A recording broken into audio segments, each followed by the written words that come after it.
Hello, everybody. Welcome to episode 50, 50! Yeah! of the Calypso Cigar Review podcast. We made it. We're halfway to 100. Halfway to 100.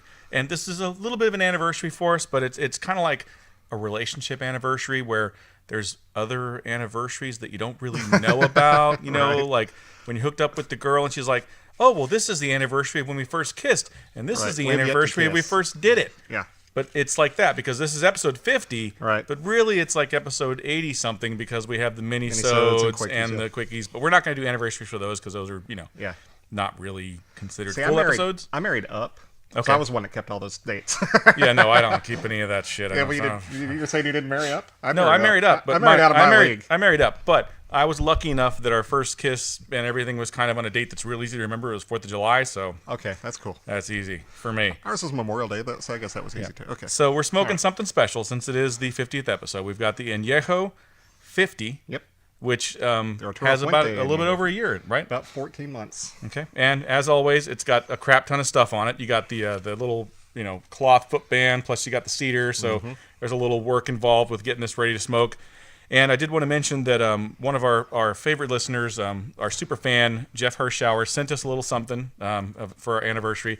It's actually a homemade or handmade cigar punch. Yep. And it's on a keychain. It's really cool. I don't know if you can't really see Thank you, it a Jeff. lot. Mine has a little spring action missing. He said to send it back, and he'll. I know, he'll and get I'm it going to try to fixed, fix it first so I don't have to you pass take on. this off, and then you got the punch right there, and it's got a little spring load thing where you can so you can It's punch very it, cool. and It's very then cool. pop it out. So I'm going to use that to punch the Añejo.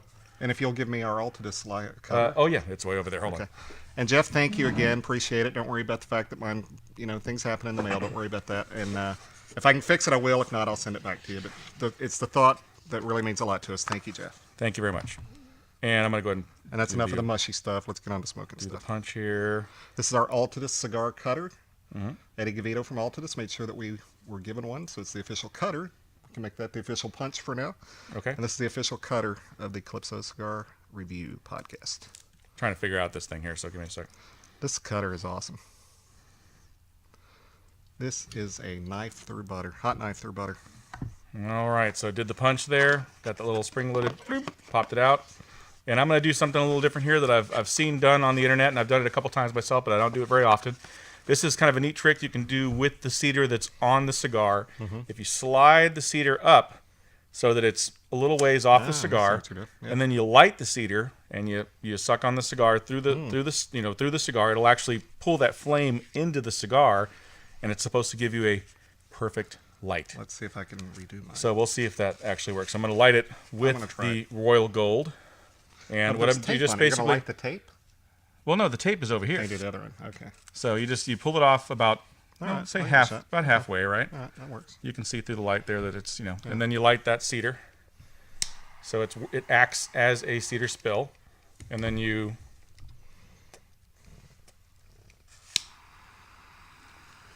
hot.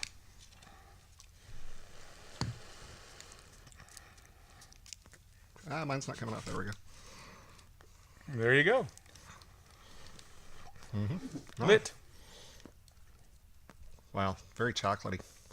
Nice use for the cedar spill. Yeah. Or the cedar that's on there. Not really a spill, but you make it into a spill. You have to do it pretty quick because it'll get you. And it didn't light all the way. So that trick is one It's that a takes stupid a little. trick. Don't ever try that trick. No, it with your takes a knife. little getting used to, but Yeah, mine didn't like fully. It's lit enough, but Añejos, nice, Man, chocolatey, bright chocolate right off the get. Yep. Dark chocolate. yummy. These are not an everyday smoke because they are a little difficult to find. And they're a but little on the pricey side. And this one we're doing is the 5 1/4 by 50 in the Robusto Connecticut broadleaf Maduro wrapper. The strength is listed as medium. I'd say that's pretty spot on. And these are aged in like a bourbon cask or something like that. Something Or like that, I'm not something sure. like Yeah. there's a thing that the process that they do on these that makes them different. But supposedly it's the filler is the Opus filler, so Yeah. as close to an Opus as you can get without paying the money for an Opus, Right. basically. Now, when pull the curtain back a little bit, cigar companies will have a SRP on your cigar when they send you get the price sheet. This is what you're paying for it. This is what we suggest you retail it for, as with any other business. With the Añejos or the special Fuente stuff, we have our price that we pay, and they just pretty much say get what you can for it. So that's why you'll see such a variation in price on the añejos and the opus and such. It just depends on the B&M and how much what their supply and demand is, and whatever the market bears, that's what they're going to charge for that cigar. Mm-hmm. And it is a bear market right now. So, wait, the opposite of that. Whatever. Bull market. Bull market. What is it? I don't know. Who knows? It's a market that has an animal attached to it. Elephant market. We're going to call it an elephant market. Yummy. But it's not black market. No. It's very on the up and up. No. Yeah, it's just a lot of spicy cocoa. Yeah. And a little cedar, because it does have that cedar. Yeah, I don't know if that's from the spill or from the cigar. Could be both. Could be both. So what you up to, man? Episode 50. I remember the first one like it was yesterday. I do too. And don't ever listen to that one. It's pretty bad. We just ramble for an hour and a half. We had no idea what the hell we were talking about. And we'd talk like this. So I've heard that this cigar is like, what? Yeah. No energy. But just to tell you how different it is, we recorded the first 2 or 3 episodes on my iPhone. We just put the iPhone in the middle of the desk, recorded it. Whatever happened. There was really no editing at that point. Right. We don't really do any editing now. There was a time when we were getting past the ums and the ahs and stuff like that, where we had some editing that I was doing. But we got it now. The verbal pauses were... Yeah, they were pretty prominent. But we've gotten past that, so now we just basically record it. It's out. We're done. Down the river. That's all we're doing. Roll on down the river, yep. That's right. Because we're pros. Mm-hmm. We're pros that get paid like amateurs. It's really cool. It's great. It's not great. The opposite of great. The opposite of great. Yep. So now we got some dead space. Some dead air. We're going to have lots of dead air on episode 50 just to go back. Yes. We're taking you back. Just to remind you of what it was like. And we're going to talk way back here so you can't hear me. Remember, Brandon, when you talk like And maybe we'll discuss a few of our favorite moments that we've gone through on the show. For sure. That was, we've had some funny moments. First funny moment that pops into my head was the night of recording the episode 3 different times and then still not being able to use it. God, that killed. That was horrible. And Davis got cut out. Yeah. So we had to smoke the cigar 3 different times to review it that night. Luckily, we liked the cigar, so it was okay. And none of the episodes worked. We had to scratch them all. Yeah, it was terrible. Yep, that was the flathead. Yeah, it was. That was a bad... God, CAO. Curse you, CAO, and your flathead, because you made us do it 3 times. Yeah, they're the ones that fucked up the equipment. Yeah, someone over there is like, whoa, put the hoodoo, man. You're going to review our cigar 4 different times, man. I don't know why I'm making him sound Jamaican or whatever the hell that was. That was weird. I have no idea. Was it Jamaican? Was it? I don't know, man. I don't know. That's horrible. Horrible accent. So yeah, Añejo's, it's one of those tasty smokes that you don't smoke all the time. If you can afford to smoke it all the time and you have boxes of them, awesome. For me, I've got maybe 5 I store away, and I bring them out for special occasions, like I do the Opus and a couple of others, like the L40, which is one of my favorites. And I try and keep a couple of those tucked away, so for special occasions I'll smoke it. But it's definitely a special occasion smoke, and I think they're tasty. I know some people don't like them, Kirk, but Kirk. Yeah, Kirk of Poolside Cigar Reviews didn't like it. He did wish us well, saying he hoped we liked it, but he didn't like it. I dig it, but it's not for everybody, This is only the second one I've had. I've had the Shark. And now this will be my second one. Yeah, I've had I've had about at least 10 or 12. So far, I'm impressed. It's just a lot of great flavor. It's a Fuente, so construction is rarely an issue. Yep. And it's got that Fuente flavor. Yeah. They always say it's there. So. Yep.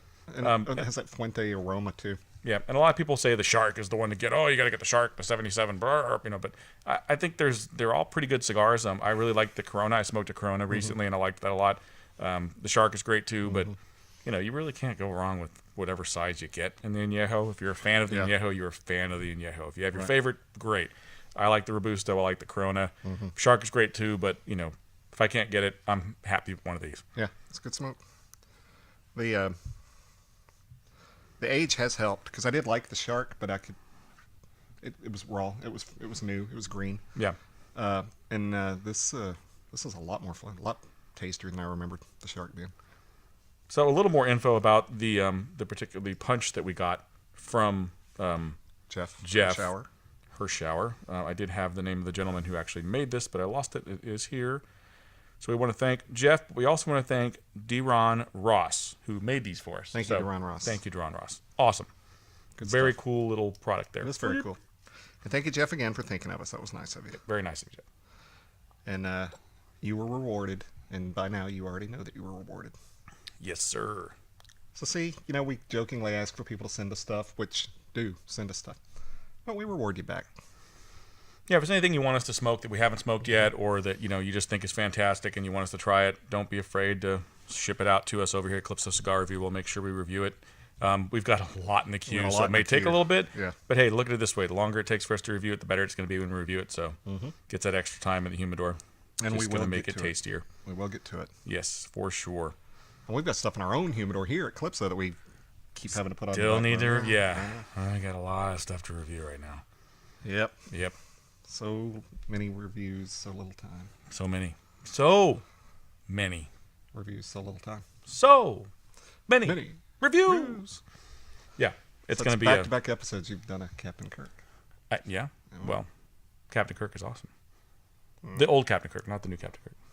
He's okay. The Shatner Kirk. Yeah, Shatner Kirk is Chris Pine play. Chris Pine is Kirk. Yeah. You haven't seen the new Star Trek? Are you kidding me? I haven't seen the old Star Trek. Oh I'm not a Star Trek guy. God, I'm gonna punch you in your I'm not nerd a nerd. face. I'm not a nerd. You're the nerd. Star Trek nerd. One of my favorite Saturday Night Live skits was when Shatner was at the Star Trek convention. And he the starts Get a Life ripping on, thing. Yeah. And he goes, "Of course, that was from episode so and so." They're like, "Oh yeah." Yeah. That is a great one. Yeah. Yeah, that was funny. Those guys really struggled to get past that whole Star Trek thing. I think Nimoy probably had the most trouble getting past it. But yeah, they all had their struggles there. Yeah. This has got a crap ton of smoke. It does, yeah. And a crap ton of flavor. Now, with Fuente, I'm curious. They're never complex cigars. You never get a lot of change in Fuente, but you do get just the flavor throughout. You get a well-made cigar that you know is going to taste good from beginning to end. Yep. And I'm just curious with the Anejo if it changes at all. I don't remember the Shark changing much. I had a little change in the Corona that I smoked recently, but not a whole lot. The most change I've ever had out of Fuente was that Nick-Ups. Nick-Ups. Opus Lancero that I smoked had a lot of complexity to it. I mean, that thing changed like 4 times. Yeah. But it also had like 4 years on it, so it makes a difference. It does. When you're talking about the Opus stuff. And, we've talked about it over and over again as far as aging your cigars. A lot of them smoke great now, and that's fine. But, if you got some space in the humidor, very nice ash. If you got some space in the humidor to let them sit, then, hey, it's not going to harm them unless you're a real, fan of the way it tastes when you buy it. If you want that strong strength, then you're probably better off smoking it now. But if you're okay with sitting it back for a little bit, it's going to change a little bit on you. It's going to become a little more complex. Maybe some of that strength will go away, but you get some other flavors because you let it age. So, and you don't even really have to do it that long. I mean, I have a cigar in my humidor that I purchased about 8 months ago. That's the L'Atelier specially selected, or the SS, I guess what they call the 46 SS. And when I got it, I heard all this great things about it, and I smoked it, and I was like, Smoked one recently. Hey, it's just, just in that little time that it took to sit in the humidor and get acclimated, it is really good now. Good stuff. Yeah. Really good now. Yeah. Interesting. So I'll be doing a mini on that, or maybe I'll bring you one. We'll do a mini on it eventually. But well, think of that La Hoja we smoked last week. Yeah, it changed. When you had the one right. You were kind of like, yeah, it's okay. And then we had one recently. And it was damn good. Awesome. Yeah. And I'd given Pedro one about 6 weeks ago, and he had it with him. Pedro's funny. He shows up at the store. He brings like 350 cigars with him. No lie. That guy. He is the only person I've ever seen carry more cigars is a cigar rep. Yes. That's for it. An event. And even then, I think he may have more than some of the reps that I've seen come in here. Yeah. And he'll say he pulls out, and I said, "Did you ever smoke that Hoja I gave you?" Because he'd had it before and he liked it already. And he said, "Yeah." He goes, "I had that one right off the truck." Then he gave me one a couple weeks later, and this one a couple weeks later was great. I said, "So how long is this one?" He goes, "About 6 weeks." I said, "Smoke it. Every time you smoke that cigar, it gets better." And he said, "Oh, I will later." Well, we were watching Bonnie and Clyde. His wife was busy, so he stayed up here all day Saturday. And Bonnie and Clyde was on the Warren Beatty. The remake? Oh, the original. Okay. Yeah. And by the way, Faye Dunaway, I forgot how gorgeous she was in that movie. Good Lord. But anyway, so he says, "Damn, this is a good cigar." And I'm looking at it. He's almost done with it. I'm like, "Oh, yeah, what are you smoking?" He goes, "That Hoja."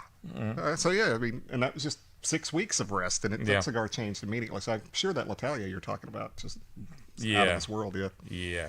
Okay, I'm gonna have to ash because it's leaning a little bit, and I've already had an ash accident earlier today. So My ash is holding on pretty well. So yeah, so watch it fall off real easy. Yeah, that fell off real easy. So it was time to ash. Damn it. Yummy. This is good. Yep.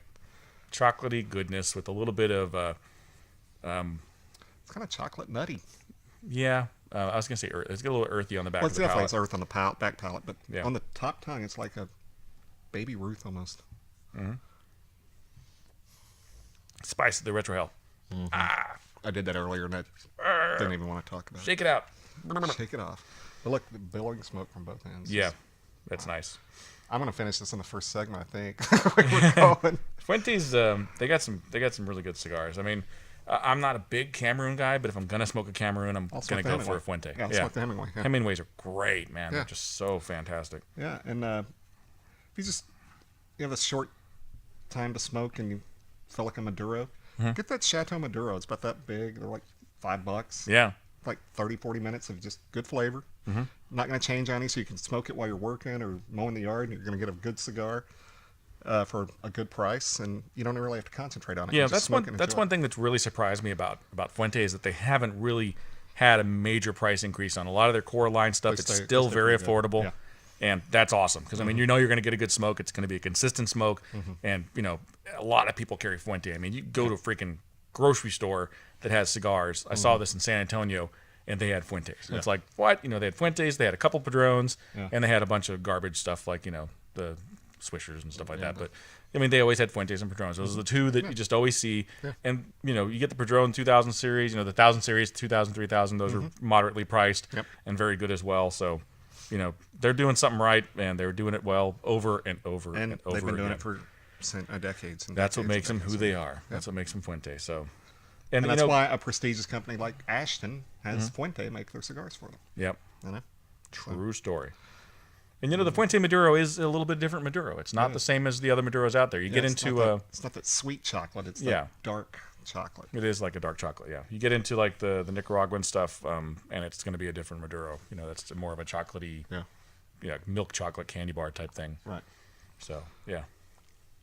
But for a Dominican Maduro, this is just outstanding.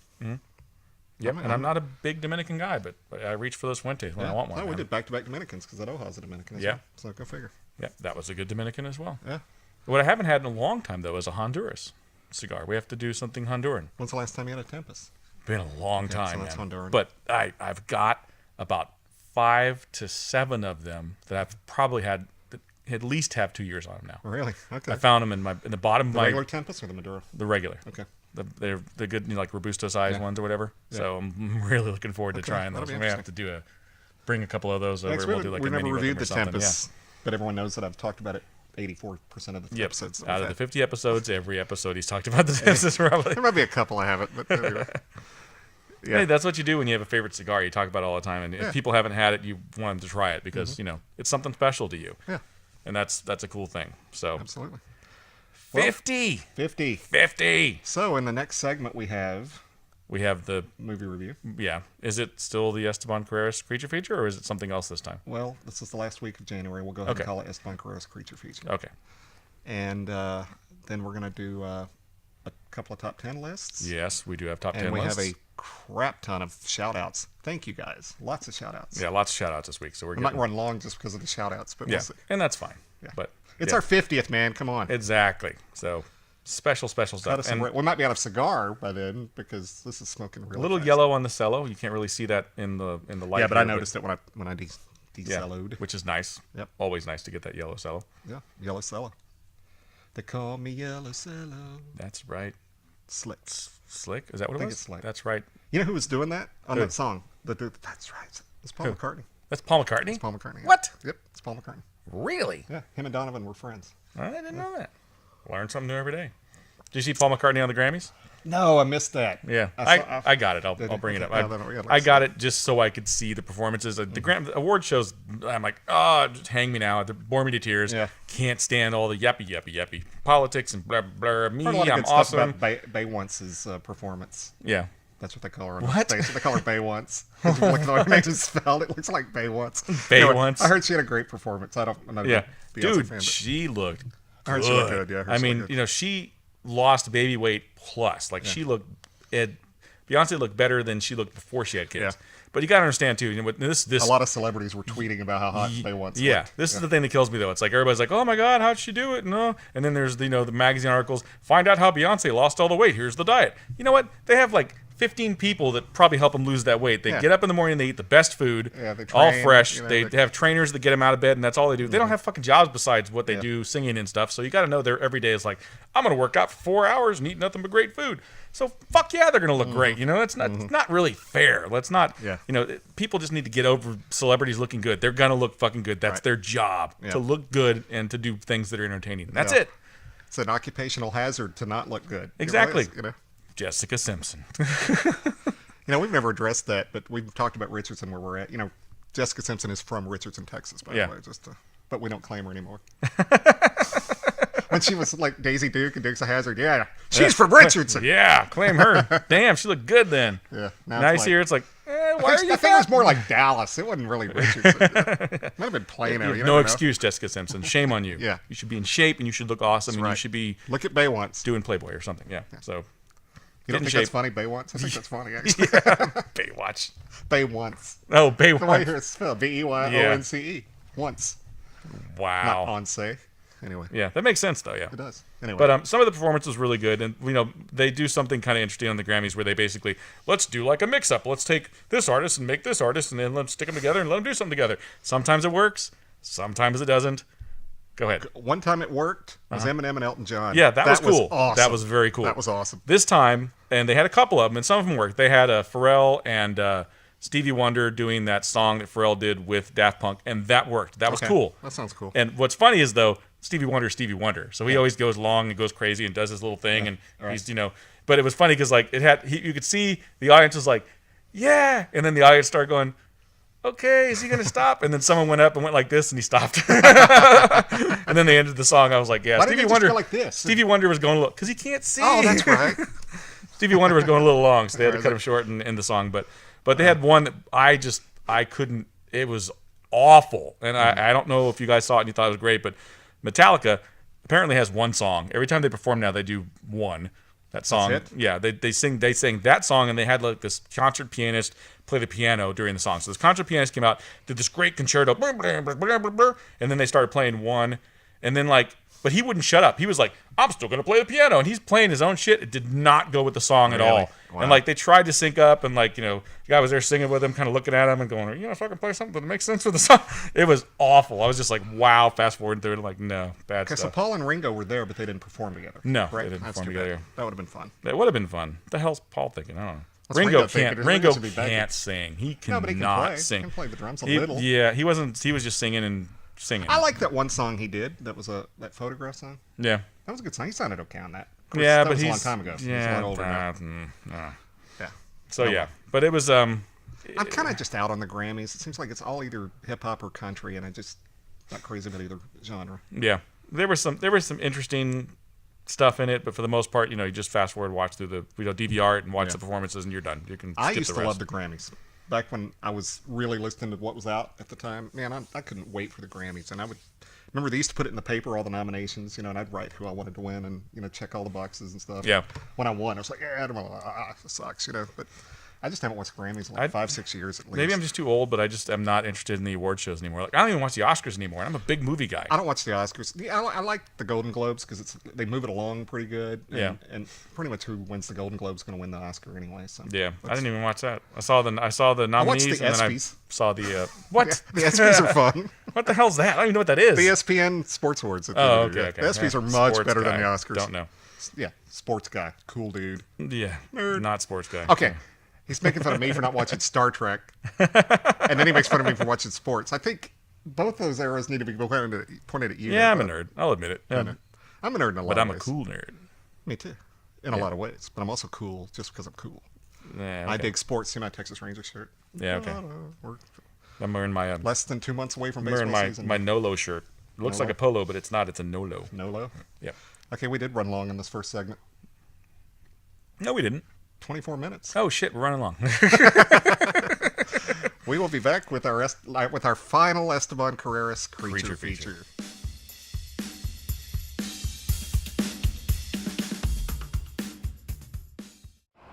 Car 55, this is dispatch. We have a 211 in progress in your area. Please respond. Dispatch, this is Car 55. We are in the vicinity and on our way.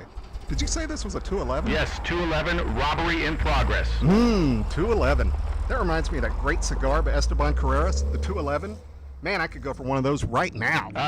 Okay, whatever. We have a farmer in the area whose goats are getting stolen. And this is where it gets weird, saying it's a chupacabra. A chupacabra? Are you kidding me?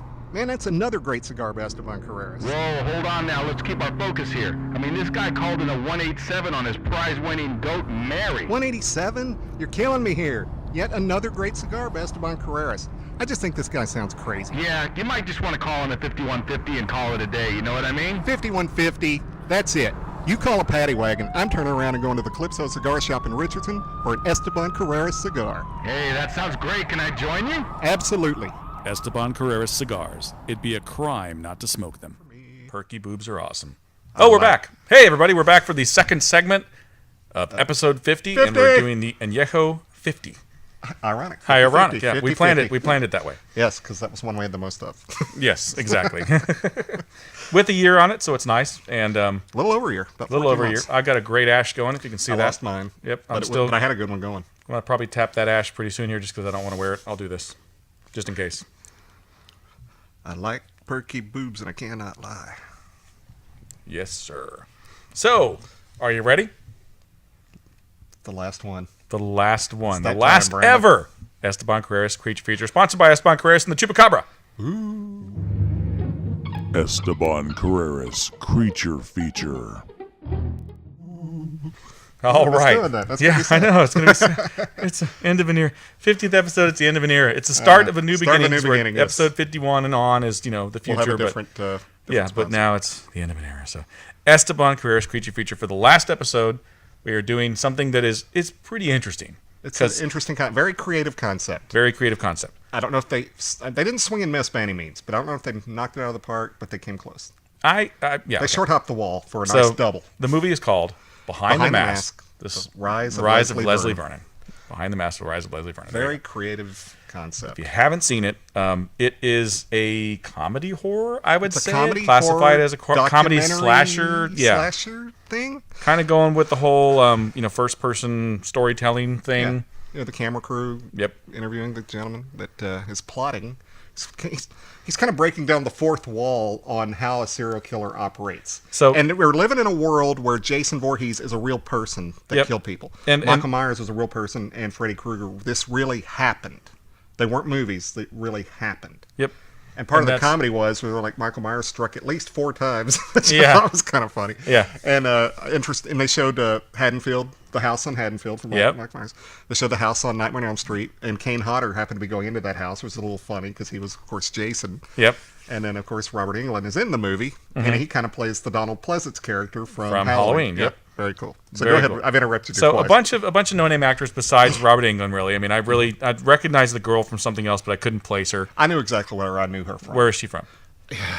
Boy. You don't remember. In 1988, there was this movie called Heartbreak Hotel. Okay. And it was a fantasy movie, but about this kid, 17-year-old kid, Charlie Schlater. Remember him? It Yeah. looked like he was going to be Yeah, big in the 80s, and he just never quite made That it. 18 Again movie and everything? Yeah.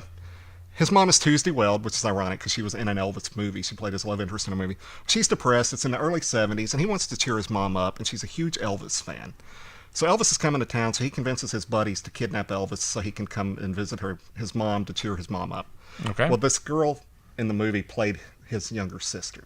That's how I remembered her from. The only thing I remember when I looked at her filmography, the thing that popped in my head was she was in 24 Yeah, and I remembered it from for 24. a few episodes. Yeah, it wasn't a whole lot, but she was in there. And she did a lot of little bitty roles here and there. She was in Spanglish, 6 Feet Under, which I'd seen as well. Stealing Christmas, which is a TV movie that was actually mildly Kinda funny, entertaining. yeah. And she had a part in, what was the other one? Changing Lanes. I didn't see, so I don't know that one. I've seen that. I don't remember her in that. Yeah. The Ben Affleck one? Jerry Maguire, she was in that. Don't remember that. Yep. So she's been in some stuff, but for The the most main part, guy, if you looked at his page, I've never heard of this job in TV or movies. Editorial development. I don't This know. he's the editorial developer for all the Storage Wars. Oh, Storage wow. Wars Texas, Storage Wars Period, and Storage Wars New York. And he's done like 60 or 70 episodes of all 3 of those, so he's obviously behind the scenes guy. Yeah. But he's a fairly decent actor. He should have more of a screen presence, you would think. Yeah. So, and what's great about this is it's played for laughs. For a majority of the movie, it's played for laughs because you expect when you meet a serial killer, he's going to be this deeply disturbed guy that's just why they're doing this interview with him to basically find out what he's going to do and how he's going to do it. And you're like, how can they do that? Because he's going to kill people and they're going to record that. But the way he plays it is like, hey, what's up? It's me. He's so just you get the feeling that they're thinking he's not really not going to go through with this, it. Yeah. And there's this funny scene with Scott Wilson, and Scott Wilson is an older man. He's kind of his mentor. He was a big serial killer in the 70s, back before it got popular with Freddy. I thought that was kind of funny. Yeah. Freddie and Jay, he just calls him Jay. Jay took it to a whole new level, and Michael, that was kind of funny. It was a great scene, yeah. And what's funny is you get so Scott Wilson plays, he's an ex-serial killer, and he married his supposed victim, or his hero. The one that got away. He married the hero. And that's one of the funny concepts they bring to it is they really deconstruct the slasher movie. And they talk about, how there's always, you have the one person that is your hero or your heroine, really. It's always a girl. She has to be a virgin, and she has to be able to survive. And that's what you hope for. You try and find someone that is going to survive, that's going to grow as a person because of the situation you're putting them in. Yeah. So there's some psychology. The cream rises to the crop. Yeah, there's some psychology behind the movie, and it's pretty deep when you think about it that way. Yeah, to me, Wes Craven gets a lot of credit for deconstructing the horror film in Scream by bringing up all the the stereotypes and that kind of thing. And it's great. I mean, it's very funny. This one's a little deeper. This is really more from the filmmaker's perspective of how they write the story. And this killer, Leslie Vernon, really knows the story. But like I said, they're not portraying it like it was ever a movie. This is like just how a serial killer would think. Yep. But as he's describing it, he's describing how a good horror writer would describe it, script, And the way that him and Scott Wilson play off each other, and that they both know this is what you need to do, and what's your plan. They go over that. What's your plan? Well, I'm going to do this. Like, I don't know if I do that. I'd probably do this. Like, oh, that's a good point. And even the Scott Wilson's wife, who's supposed to have been the heroine / survivor, is like, oh, maybe you should do this. And she's throwing ideas out there, and she's totally okay with the fact that her husband was an ex-serial killer. And then their friends, she's like, I wish he'd pick a safer occupation, but this is what he wants to do. So it's great. And there's a good backstory to it too, as far as why Leslie Vernon's doing this, and we're not going to spoil some stuff for you because there is some twists in it, and they're good twists. And it's definitely one to watch. I mean, if you haven't seen it, it's highly entertaining. It's not overly gory, but it is suspenseful, and there's a lot of really cool things in it, I think. And then it does turn into a slasher movie at the end. It's and a solid slasher at the end. And I saw this movie. It came out in 2006. I probably saw it in 2007. And it was a movie day. It was 139,000 degrees outside, and so I just went and bought rented a bunch of movies, and this was the last one I watched that day, and it's the only one I remember from that day. I watched probably 6 movies that day, and it's the only one I remembered because it just made an impression on me. And I found out you hadn't watched it, and I thought, let's just make that, because there's no way you weren't going to enjoy it. Not necessarily love it or whatever, but there was no way you were not going to enjoy that movie. It's just a very enjoyable movie. Yeah, I dig it, and it's one, and I can say this about very few of the creature features that we've done. I would watch it again. Yeah. And I wouldn't think twice about it because it was highly entertaining, and it's one of those ones that I think you'll probably catch some different things after you've seen it a couple of times that you would have probably missed the first time. Yeah. So yeah, I mean, it was a hoot. What would you watch again? Out of the ones we've done, well, we did the classics obviously, but out of the ones that were crap that we kind of sort of liked, Dog Soldiers I'd watch again because I hadn't seen it before anyway. I would definitely watch Sharknado just because it's entertaining and stupid. Chupacabra, I might even watch. Chupacabra versus Alamo. Yeah, I get enough beers in me. I'm going to watch Chupacabra and show people because it's freaking hilarious how bad it is. What else? Splinter, obviously. Yeah, Splinter. Yeah, we like Splinter a lot though. So, so watch that. I'd watch that again. There's one more that we were leaving out that we really liked. What's that? Big Bad Wolf? No. It's terrible. I wouldn't watch that again. Two-Headed Shit Attack? No. There is one more. Splinter and Leslie Vernon are two easily I will watch again in my lifetime. Yeah. But there's one more, and I can't remember what the hell it was. Oh, well. So must not have had a hot chick or probably not. There is some trivia on the movie. It said the town the movie takes place is Glen Echo, and it's based off a real neighborhood in Montgomery County, Maryland, where the director grew up. So that's cool. Let's see here. Several fitting. Let's see. There's kind of interesting. A notable feature of the area being a turn-of-the-century amusement park that stood mostly abandoned for several decades, as it deteriorated and earned a fitting haunted reputation among the locals. Oh, cool. So that's cool. Surprised they didn't film anything there. Okay, so Kane Hodder was one of the cameos, and like you said, he only played Jason 3 times, but he's the most famous Jason by far. Although the 3 he played were some of the least respected Jason movies, or Friday the 13th movies. Robert Englund, of course, from Nightmare on Elm Street, plays the Ahab, which I thought that was an interesting thing. That was cool, the yeah. Ahab. You need to have an Ahab. You got to have an Ahab. You got to have the guy that's coming after you. And it killed me that they had to just explain that to her. But basically, it's the killer has to have his guy that's going after him. That's going to make it fun. Basically, Ahab from Moby Dick. Yeah, from Moby Dick. Absolutely. Exactly. And then the librarian was the medium from Poltergeist with the real squeaky voice. She was horrible in this movie. I was like, she was better in Poltergeist. She was about to die. She died like. Okay, I got a question. Did he kill her? Yeah, remember he slashed her, and that's when Robert Englund I didn't see him slash her. I missed it. I must have blinked or something because I didn't see it. I had to rewind it because I missed it too, and I rewound it, and I went, okay, so he does kill her. Okay, but see that? Okay, well that kind of brings to because later they get all weird when he starts killing people, and it's like, well, he killed her, but they didn't say anything about it then, so it was like no big deal. It was like, yay, you got it, yay, you got your Ahab, so that was kind of weird. But well, yeah, but it wasn't the film crew that. Well, I mean, they were kind of there, but they might not have seen that he killed her. Yeah, I don't know. Because they were off behind the bookshelves just filming and stuff. Yeah, there is some plot holes, but it's a very fun movie, and none of them are disturbing plot holes where you're going to sit there and be pissed about the plot hole and not watch the rest of the movie. You'll enjoy the rest of the movie. There's an interesting piece of trivia right here. Doc Halloran's wardrobe, which is Robert Englund's character, and beard, is nearly identical to that of Donald Pleasance's character, Dr. Loomis, in the Halloween films. So yeah, and now I noticed that right off the bat. Yeah, I did too. Yeah, but we're Halloween nerds, so we're going to notice that stuff.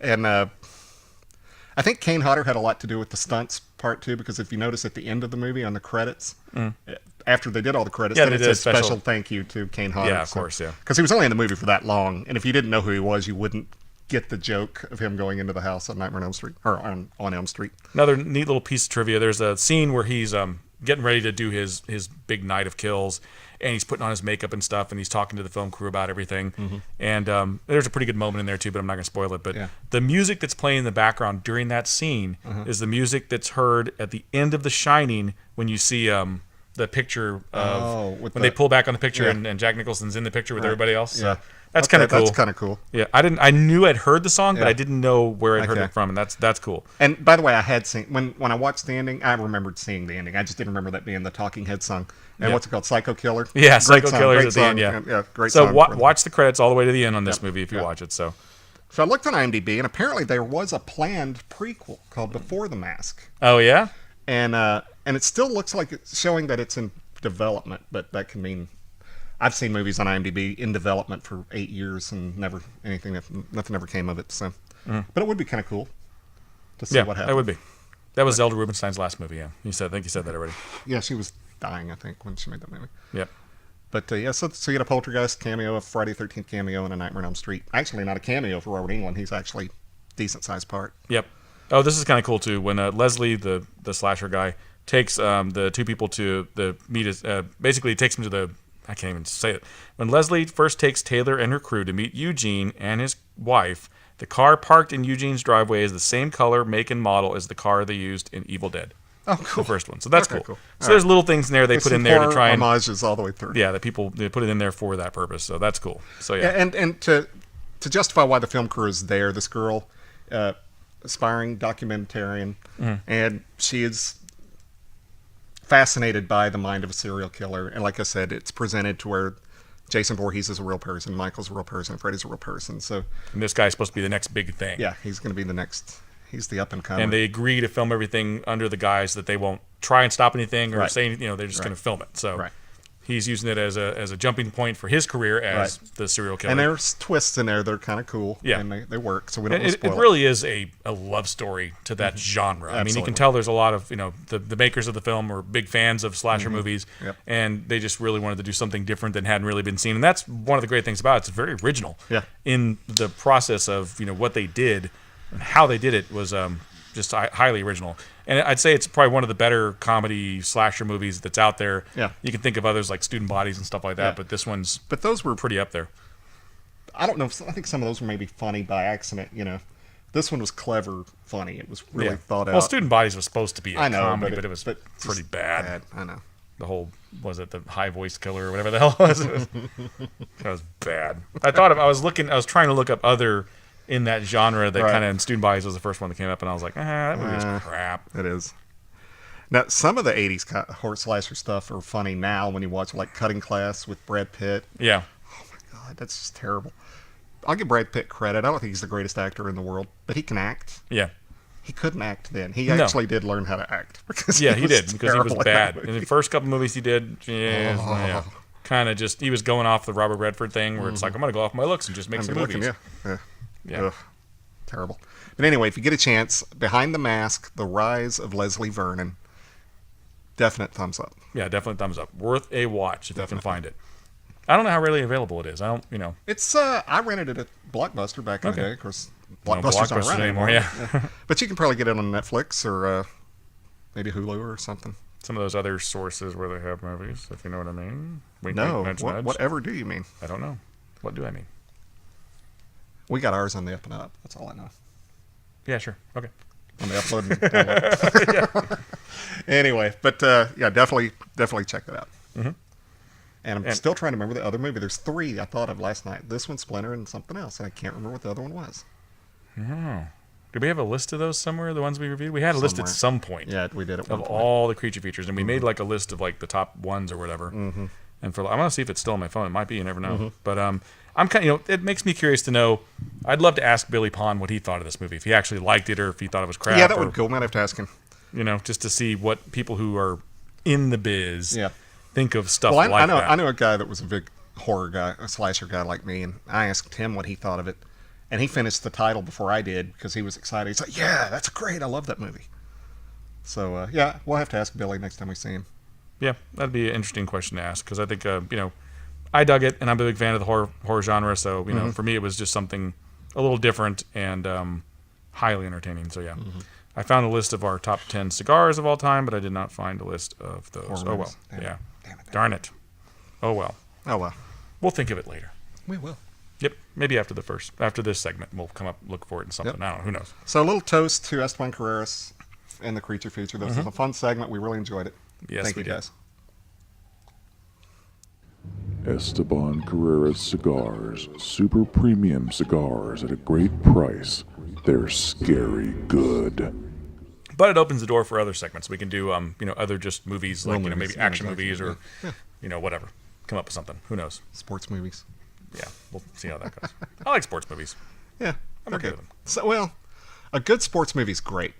Sports movies are like westerns. A good sports movie is great and enjoyable. Yep. A bad one's horrible. Like a good western, nothing better. Yeah. A bad western, ugh. True story. You can say that about horror flicks too, though. Like Henry Fonda movie. God. That was crap. What crap was that? Poor Henry Fonda. Thank God he had a good resume that he was able to survive that crap. That was a paycheck, whatever that movie was. That was. Or he owed a friend a favor or something. I don't know. Yeah, some bad news on that. So what are you getting on the Añejo? It's just second, third. It's just straight up chocolate with some nutty spice and some cedar. Mm-hmm. It doesn't change a lot, but it just has a lot of flavor. I had to relight during the Esteban Carreras creature. That's one good thing. I won't have to relight my cigars so much. Yeah, that's true. Carreras creature feature. That retrohale's still spicy, man. Mm-hmm. Still got some spice on it. So yeah, not the most complex thing. And if you're expecting that, because of the price or whatever, you're probably not going to get that. But it's going to be a good smoke and one that you can enjoy. Yeah. So hey, it's a filet mignon, man. It really is. It's a little pricey, but yep. And it's meaty. It's a meaty smoke. It has kind of a meatiness to it. Yeah. I like it. I dig it too. All right, so we're going to take a little break. We'll come back for the last third. We got a lot to talk about. Yep. Stick around. Lists and shout-outs. We'll be right back.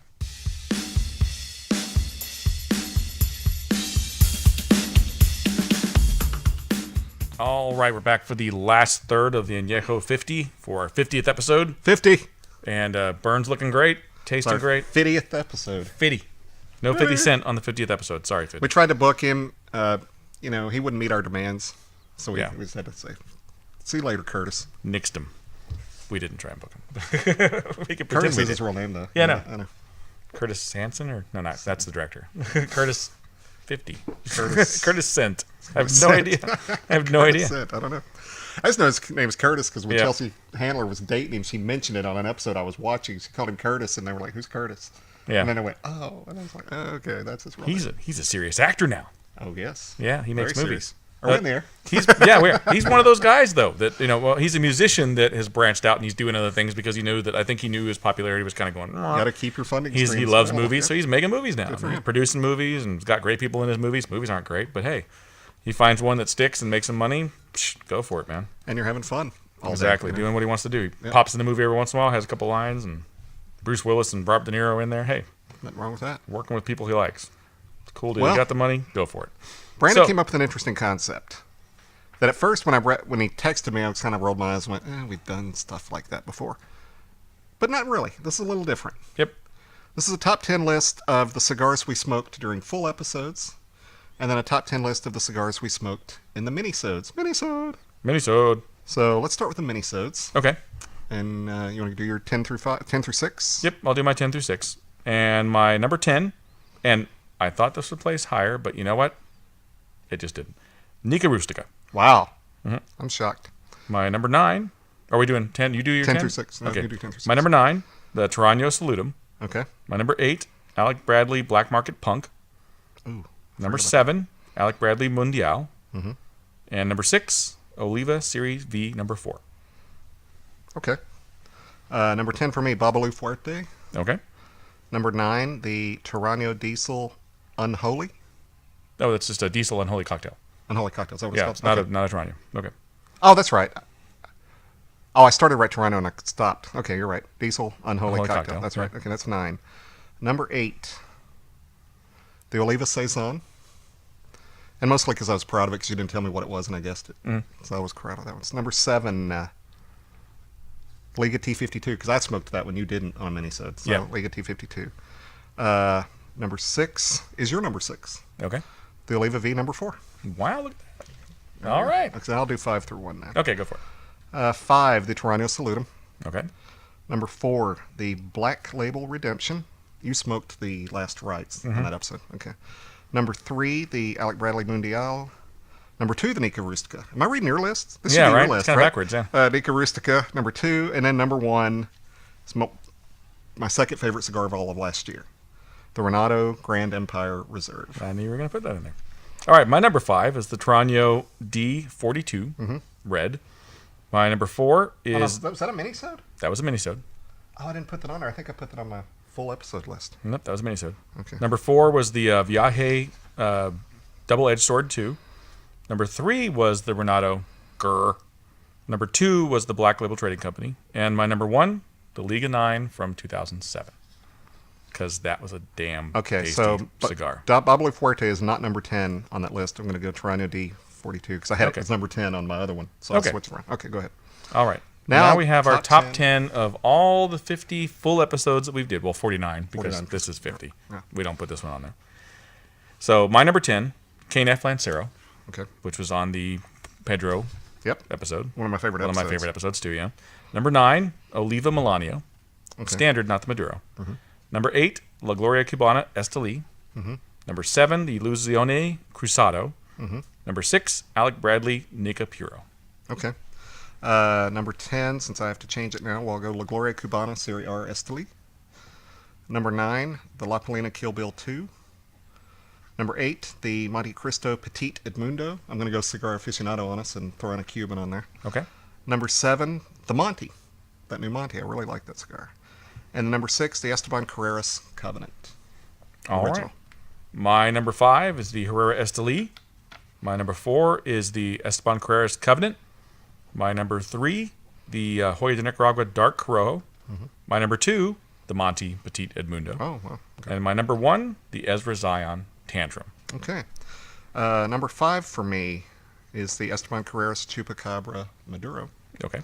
Number 4 is the CYB that we did with the Blind Man's Puff that we didn't know that's what we were smoking, but I wound up liking it so much that it's on there. I thought about putting that one on there. That's an honorable mention for me. Yeah. Number 3 is the Herrera Esteli. Number 2 is the, I can't believe this didn't make your list because we went on and on and on about this cigar. Go for it. The Alec Bradley Fine and Rare. Son of a bitch, I didn't include that one. That was a great cigar. We loved that one. And number 1, no big shock, Jill Wagner. I'm sorry, easy. Esteban Carreras Tantrum. So yeah, there's a couple on his list that I left out. The Bradley Fine and Rare definitely would have made my list if I had remembered that it was a full episode. I was, we're looking through 50 episodes and it's a pain in the ass. And then another one on your list too that I missed. The Kill Bill 2. It was, an event, and then we were both smoking different things, and I didn't really consider that. And the reason why the Dark Corojo didn't make it was because I smoked the big one that I don't like. Yeah. If I'd have smoked the same size you did, it would have been on here. Yeah. Okay. So yeah, we have a couple honorable mentions. I got the Tatuate Babyface as an honorable mention, and the Viaje Double-Edged Sword. Yeah. So yeah, What do you have? We've smoked honorable mention. Obviously, would be the Fine and Rare and the Kill Bill 2. Yeah. So I mean, we smoked a lot of good cigars. Yeah, we smoked a lot of good cigars. Yeah. Very few that I would not smoke again, but there's a couple in there that we won't mention them. But yeah. Another honorable mention is James Norman. That's a good cigar. James Norman. I liked. Yeah, I had that Christmas recently, party, and I was like, damn, yeah. And for that matter, the other one, the Sublime, yeah. Yeah, another good one. Shit. And you know what's funny about it is you didn't like the Monty. You didn't put the Monty on your list. No, I didn't put the Monty on my list. I like the Monty. Yeah, don't get me wrong. It'll probably be an honorable mention, but it just didn't blow me away. There's a lot to. For me, between the Monty, I've had like 3 of them since you have. Yeah, I've had the one. Try it again. I think you'll. For me, between the Monty and the La Gloria Cubana R Esteli, the Esteli was something. It was really, really good. And but I almost broke my ankle after smoking that one. So so that cigar. No, it made number 10. I can see that being an issue for you, yeah. But even the cigars that we weren't real big fans of, it doesn't mean they're bad cigars. They just didn't hit my wheelhouse. Not something I would smoke again. I'll tell you what. We didn't like the Rocky Private Cellar. We didn't hate it, but it didn't jazz us. Yeah. Gordon with the Rocky Patel was in yesterday, and he gave me one, and I was like, oh. Here you go, Matt. I started to, but he's like, fire it up. Okay, it's a lot better than the one we reviewed. It was actually okay. I was actually like, huh, okay, I might have to try this again. It was actually pretty good. It just didn't hit us that day at all. Yeah, you could tell our enthusiasm waned. Maybe there was a sick point. I mean, cigars do that. They go through sick points. It just could be any number of reasons why it wasn't great, but. And that's not to say anything bad about the brand. I like a lot of Rocky Patels. I like the Old World Reserve. I like the 92 Vintage. There's a few of those that I like quite well. So, yeah. I mean, not everyone's going to be perfect for your palate. I mean, that's the thing. It's all opinion, so take our opinion and smoke it yourself and see what you think. There you go. That's really what it's for. We're just a guiding light. Yep. Doesn't mean you have to follow our light, but we're opening the light so that you can maybe find another direction to go to, but you can at least see because of our guiding force. Yes, that's what he said. And whatever horseshit else that can come out of my mouth in the next 30 seconds. Exactly. I mean, this rewind what I just said and go, whatever. And that's the thing. I mean, what it boils down to is there's so many cigars out there to smoke. If you smoked a different cigar every day for the rest of your life, you probably still wouldn't smoke all the cigars that are out there. There's just a crap ton of them. So, to have one cigar that you go to every day that you smoke, that's fine, but to smoke it all day, every day, there's a lot out there to try. You can find other cigars. My humidor is a mishmash. I mean, I've got so many different cigars because it's a mood thing. It's kind of like music, really. It's based on what kind of mood you're in. It's kind of what kind of cigar you want to smoke. Yep, exactly.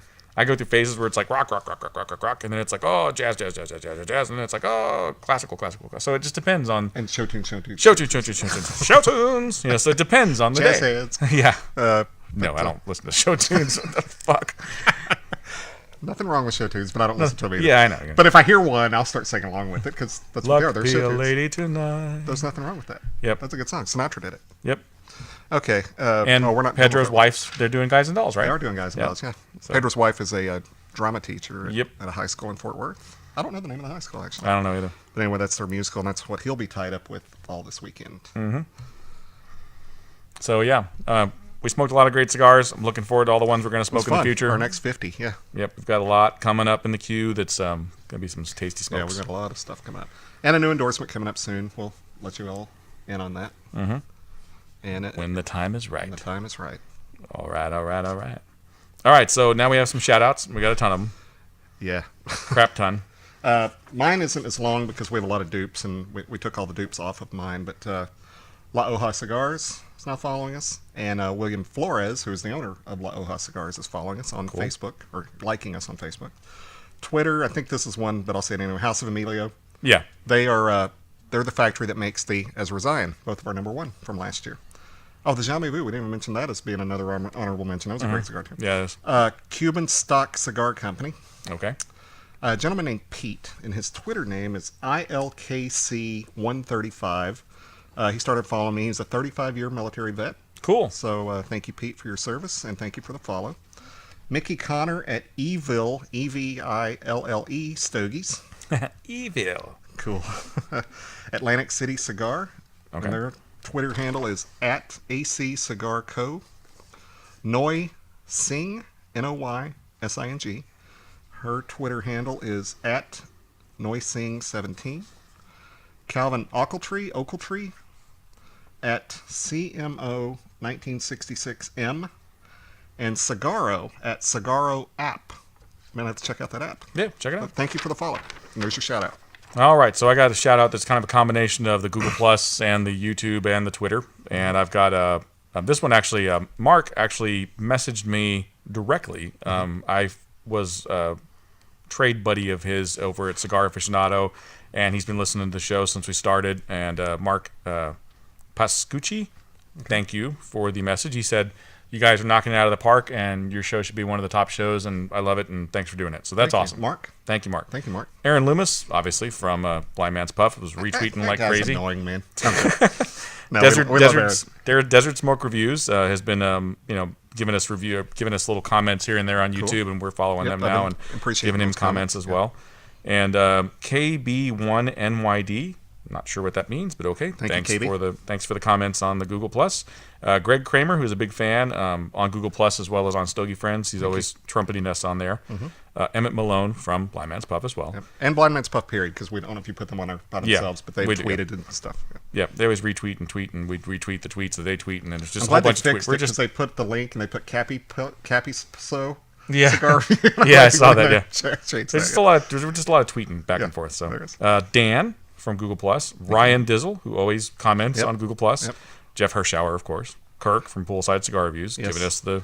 And we give him shit, but do listen to his reviews, because he doesn't just review cigars. He'll give you humidor tips, accessory tips. It's a good show. It's about 10, 15 minutes. I know Scotch. He knows Scotch. So. Yes, for sure. Isaac, Eddie Stogie fan. Always a fan, Eddie. Been there since the beginning. Thanks, Eddie. He gives Ralph. detailed comments. Yeah, he does. He listens to the show. The 28-minute point, you said that. That's what and Jeff does the same thing. Yeah, Jeff, and so does Kirk. Kirk, also real just proves they listen. Yep. Ralph Mouth. I don't know if it's Ralph Mouth, but I just call him Ralph. Ralph Crandon? Yeah, it's just Ralph. I don't know. He was on Google, so they don't have a full name there. Ken Monty, who's one of the rollers, sent us. We had a couple of those. We smoked. We talked to him back and forth on Google Plus and stuff too. Great guy. Nate Martin, who's been supporting us also on Stogie Friends all the time. And check out his blog as well. Chris Gaskins, Anthony Tassin, also a big supporter on Stogie Friends and Google Plus. Tom Hall on Twitter. Scott C. on Twitter. Gary Griffith from Emilio. Yep. Eba Kubas. Okay. Don't know what that means, but okay. Eba Kubas. Gail Berman. Okay. And Agnite Lighter, which is a cool lighter that I want you to see. It's a new product that's coming out. Basically, it looks like a credit card. You plug it into a USB thing, you pop it open, and it's got a coil, and you basically just stick your cigar on there, and boom, it lights. Nice. And you can light about 6 cigars on it before you have to recharge it. It's really cool. So Agnite Lighter, check it out. It's cool. Mike Finnick, Miami Cigars. This one's hilarious. The name just kills me. Custom cornhole bags. It's following us on Twitter. We tried to Google what a cornhole bag was. It's a pillow. But what was the autocorrect for it? Custom cum hole bags was what autocorrect on the iPhone said. So get a cornhole bag and a cum hole bag, and we'll all be happy. Yikes! Thanks iPhone for that little joke. I wish Siri had said it. That'd be great. Custom cum hole bags. Thanks, Siri. No. The custom cornhole bags, they make pillows, custom pillows, and they do some cool stuff, sports pillows and stuff, so you like that stuff. We also had Welcome to the Jungle. This is an interesting story. Movie coming out called Welcome to the Jungle. It's got a lot of great comedians in it, and it's got Jean-Claude Van Damme playing basically Jean-Claude Van Damme. He's a guide that takes people to see all this cool stuff, and they get stranded on this island. It becomes like a Lord of the Flies type thing. Well, I saw the trailer, thought it was hilarious, and I tweeted about the trailer. I was like, this thing is was this Awesome Hilarious or something like that? And I was like, it's a word, look it up, man, tits. And they retweeted that, so that's cool. That's cool. So they retweeted that. Jose Blanco retweeted him, and I talk back and forth all the time on Twitter, so that's great.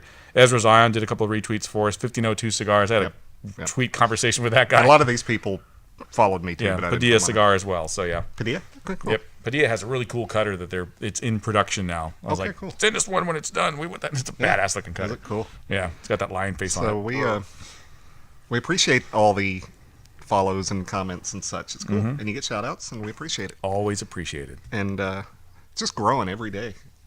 It's kind of fun. I'll get a text message on my phone. So-and-so is now following you. It's like, all right, cool. Sweet. Nice. But I've noticed that a lot of military vets, like Pete and some other people, are following us. That's great. We really appreciate your service, and it's cool to have you following us. And if we're adding something amusing to your life, then we appreciate you letting us know. Yep. And we're glad that we can do it. And I'm glad that the cigar tastes so good. This cigar is tasty, yeah. You're crazy, Kirk. Yeah, what I said about Kirk's review, don't pay attention to that. No, we love Kirk. Yeah, Kirk's awesome. Kirk's a cool dude. And, that proves the point. Every palate's different, so... And he sent me a kind of a get well thing about my stomach bug, so appreciate that, Kirk. That was nice. Thanks, Kirk.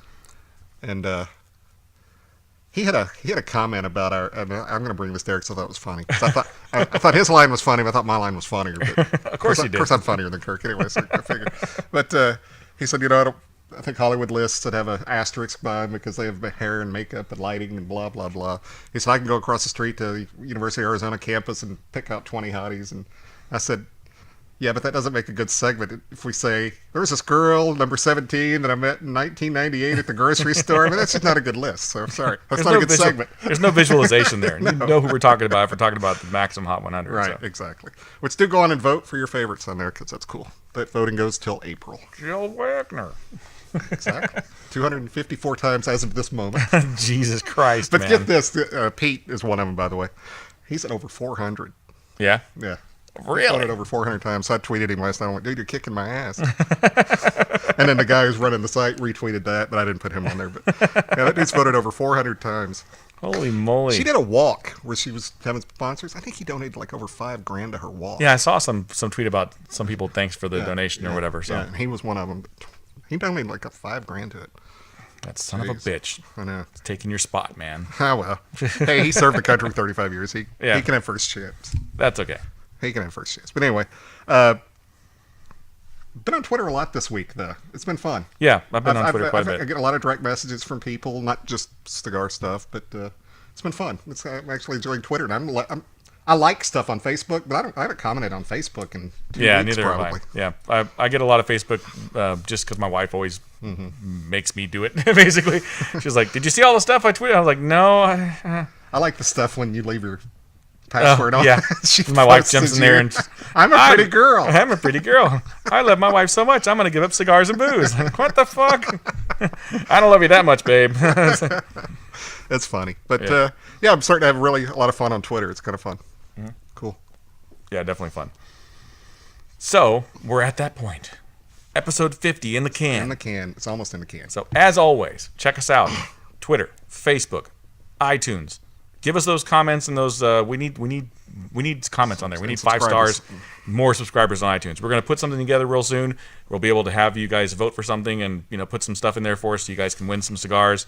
Got some good cigars I'm going to be giving away. You'll see. Mm-hmm. It's going to be awesome. Good stuff. And YouTube, make those comments. Give us a subscription there. We got 102 subscribers now, which is great. Yep. It's not 1,000 or 5,000 or whatever like a lot of guys have, but we're still new. We're still babies, really. And to be fair, while we're on YouTube and Twitter, that's not really our genre. That's not really our focal point. It's not our target demo is what I'm looking for. iTunes and iHeartRadio is what that's really our audience because we are a radio show. Yeah. And it's hard to visualize a radio show. We try to do the best we can. But, we're over 40,000 subscribers on iTunes. And we got 40,000. We're getting 2,400 a month minimum new each month. Thank you, guys. That's really cool. Thank you very much. If you had 50 episodes, I'd have told you 50 episodes later, we would have 40,000 subscribers on iTunes. You would have laughed me out of the store. Yeah. I would have laughed to be out of the store. I'd have said I misread that. But anyway, so 40,000 guys, that's awesome. Thank you. And we're still very new in this genre as far as the cigar review shows. I mean, there's guys out there that are in the 200s, 300 episodes. You know, I can't even just idea of how many subscribers they have, how many listeners they have, and that's great that they've been doing it so long. But only being at 50 and having that many listeners and that many subscribers, great. Thanks so much. Yeah, we had a day, and it was a day you didn't even post anything. It was the day after. No, it was the day before you posted anything, so this was older information. We had like 240 downloads that day on something that we don't know what it was, because it was just, I guess, old episodes that they were just downloading and stuff. Yep. 240 a day when there wasn't even a new episode is amazing. Yep, and that's what's cool about it. I mean, you got a cigar that you want to hear a review on. We've got a ton of cigar reviews up there. You pick the cigar, even if it's like a episode that's 5 months old. There's still going to be some entertaining stuff in there. We're talking guy talk, because we don't movies talk and dates whatever. or anything really in it. Yeah. So we tried to make them as timeless as possible. Sometimes we let stuff slip through, like we'll talk about something on TV or whatever. Or Christmas or holidays or yeah, whatever. but for the most part, they're pretty timeless and they can go on forever. Yep, and that's the idea. So they'll be there for you for as long as you want to hear them, as many times as you want to hear them. Yep. And as far as episodes that we really, really love, if you haven't heard the Pedro Haley episode... Yes, and the supplemental one afterwards. That's definitely a must listen to. Not to really wax rhapsodic, I know we're going a little long, but we said we would. But that's definitely a great episode. Any of the ones with Todd Vance are must-hears. Hilarious. The Esteban Carreras Covenant, the Esteban Carreras Covenant Maduro, I think it's called Covenant Black on the title there, because that was what it was originally called. And the Esteban Carreras Chupacabra Black. Those are three great, fun interviews. The one with Phil Canopy, with the Nika Puro. Yeah. That's a great episode. It's a really fun episode. Yeah. I really like that We episode. need to I'm looking forward to getting Phil again. We've been waiting for him. So we we want to do the Mundial because he wants to do it with us, and his schedule is crazy. He had some health problems or health problems in his family, and he's over so now. We'll get him eventually, and it'll be a fun episode. It'll be fun for sure. And Todd will come back, and Pedro will come back, and some of the fun, some minisodes with Davis with the beer, those were fun too. Yeah. So we've had a good run for 50, and we're looking forward to the next 50, and hope you guys will stick with us and beyond. So as always, been great smoking with you. See you later, Brandon. See you later, Randy. 50. High five. High five. Stop it. Boom. Later. Chest bump. No, chest bump. No, not chest bump. I'm not standing up for that.